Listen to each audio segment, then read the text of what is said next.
Hello beautiful people, welcome to my YouTube channel Riya Amusing Diary. কেমন আছো তোমরা সবাই বলো? আমি খুব ভালো আছি। আর আজকের ব্লগটা তো থাম্বনেল দেখে বুঝতেই পারছো যে কিসের ওপরে। আজ কিন্তু ছিল আমার দিদির বউ ভাত। হ্যাঁ, ঠিকই শুনেছো, বউ ভাতের ব্লগটা প্রায় 2 মাস পর পোস্ট করছি, তো কিছু মনে করো না। যাই হোক, কী করবো, এডিট করা তো আর হয়নি। ফোনের কিন্তু গ্যালারি তো ভরে যাচ্ছে, আর দিন দিন কী আর বলবো। তো দেখো কি কি তত্ত্ব নিয়ে গেছিলাম সেটার ভিডিও কিন্তু এখানে করে রেখেছি। অনেক ধরনের তত্ত্ব কিন্তু এখানে সাজানো হয়েছিল, এটা দিদির বউ ভাতের জন্য স্পেশালি। আর আজকের লুকটা কেমন লাগছে অবশ্যই কিন্তু কমেন্টে জানিও। আমার না বিয়ের দিনের থেকে আজকের লুকটা আমার নিজের পার্সোনালি খুব ভালো লেগেছে। আর তোমাদের কেমন লেগেছে সেটা কিন্তু অবশ্যই কমেন্টে জানিয়ে যেও। আর আমার হেয়ারটা কিন্তু আমি সেদিন কার্লি করেছিলাম, আর আমাকে পুরো এই লুকটা আমাকে সাজিয়ে দিয়েছিল কিন্তু আমার মামিও কিন্তু একজন মেকআপ আর্টিস্ট। তোমাদের যদি আমার লুকটা ভালো লেগে থাকে তাহলে অবশ্যই কিন্তু আমার যে মামি আছে, মামির কন্ট্যাক্ট নাম্বার আমি আমার ডেসক্রিপশন বক্সে দিয়ে দেবো। তোমাদের যদি সাজতে ইচ্ছা হয় তাহলে অবশ্যই কিন্তু কন্ট্যাক্ট করতে পারো। বেশ ভালো সাজিয়েছিল, আমার কাছে খুব ভালো লেগেছে। একটা নর্মাল একটা লুক দিতে বলেছিলাম, কারণ আমি খুব একটা হেভি মেকআপ পছন্দ করি না, তাই সেই অনুযায়ী বলেছিলাম এটা নর্মালের ওপরে রাখতে। আর আমাদের ডেস্টিনেশনে কিন্তু পৌঁছেই গেলাম। পৌঁছে গিয়ে দেখি লোকে কিন্তু খাওয়া দাওয়া শুরু করে দিয়েছে। আমরা অনেকটা রাত মানে লেট নাইটই করে ফেলেছিলাম, কিছু করার ছিল না। বুঝতেই পারছো, মেয়েদের তো সাজতে গুজতে প্রায় অনেকক্ষণ সময় লাগে। তারপরেই কিন্তু একটু দেখা করেই নিয়ে নিলাম কিন্তু একটা কফি। আর কফিটা বেশ ঠান্ডা হয়ে গেছিলো, কী আর বলবো। যাই হোক, তো কফিটা হাফ খেয়েই ওখানে ছিল কিন্তু ভেজ পকোড়া। তো ভেজ পকোড়াগুলো কিন্তু গরম গরম ছিল আর বেশ ভালো ছিল। আর এখানে সবার সাথে একটু দেখা করে ছবি টবি ক্লিক করে ভিডিও নিয়ে, মানে কি করব, আমাদের তো ফিরতেও হতো, তো সেই কারণের জন্য কিন্তু মানে তাড়াতাড়ি খেতেও বসে গেছিলাম।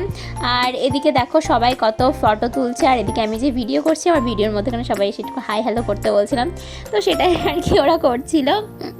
আর এদিকে কিন্তু আমার দিদিকে কেমন লাগছিলো কিন্তু কমেন্টে জানিও। দিদির তো দেখিয়েছি তোমাদেরকে দিদির লুকটা কেমন লাগছে। আর এটা কিন্তু ছিল আমাদের নতুন যে জিজু আর কি, সেই তাই জিজুকে বলছিলাম একটু হাই করে দাও। আর এদিকে দেখো সবাই ফটো তুলতে ব্যস্ত, আর আমিও ছিলাম মধ্যখানে, তো আমি একটু ভিডিও নিয়ে নিচ্ছিলাম যে একটু ভিডিও করলে তো মানে এগুলোই না জীবনে একটা সত্যি কথা বলতে ভিডিও করাটা, ব্লগ করাটাই শুধু মেন উদ্দেশ্য নয়, এগুলো অ্যাকচুয়ালি কিন্তু একটা স্মৃতি হয়ে থাকে, ঠিক আছে। মানে এইগুলো দেখলে পরে তো পরবর্তীকালে মনে পড়বে না যে এই করেছিলাম ওই করেছিলাম, কত আনন্দ হয়েছিল। তো তারপরেই কিন্তু খেতে বসার পালা। আর খেতে বসে কিন্তু প্রথমেই দিয়ে দিয়েছিল কিন্তু ডিমের ডেভিল। এটা খেতে বেশ ভালো ছিল, মানে অসাধারণ ছিল। মানে সচরাচর আমি সত্যি কথা বলতে আমি এই ফাস্টফুড জাতীয় খাবারটা এখন অ্যাভয়েড করি, আমি খুব একটা খাই না, কিন্তু সেদিন খেয়েছিলাম, বেশ ভালো ছিল। আর এটা সসে ডিপ করে খেতে কার কার ভালো লাগে বলো? ডিমের ডেভিল খেতে কিন্তু সবারই ভালো লাগে কম বেশি। আর তারপরেই ছিল কিন্তু মটরশুঁটির কচুরি, আর সাথে ছিল কিন্তু চানা মশলা। এটা তো বেস্ট কম্বো, মানে মটরশুঁটি, শীতকাল মানেই মটরশুঁটির কচুরি। আর যে কোনো বিয়েবাড়িতে কিন্তু এই আইটেমগুলো কিন্তু রাখেই, এবার সবাই রাখে না, বাট কিছু কিছু আইটেমগুলো মানে এগুলো থাকেই। মটরশুঁটির কচুরি খেতে তো ভালোই লাগে কম বেশি সবার। তারপরে দিয়ে দিয়েছিল কিন্তু ভাত, আর ভাতের সাথে ছিল ভেজ ডাল আর চিপস।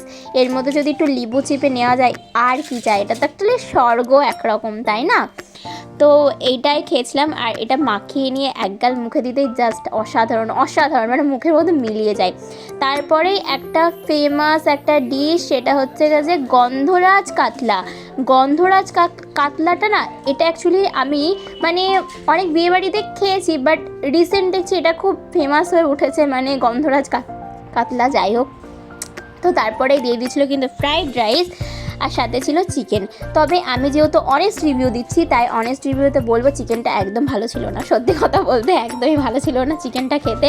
আমি খাবার নিয়ে খোটা দিচ্ছি না বা কিছুই বলছি না, হয়তো চিকেনগুলো একটু বয়েল হতে পারতো, এটা খেলে না একটু পেট খারাপও মানে হতে পারে না সবারই, তো সেই জন্যেই বলা, আর কিছুই নয়।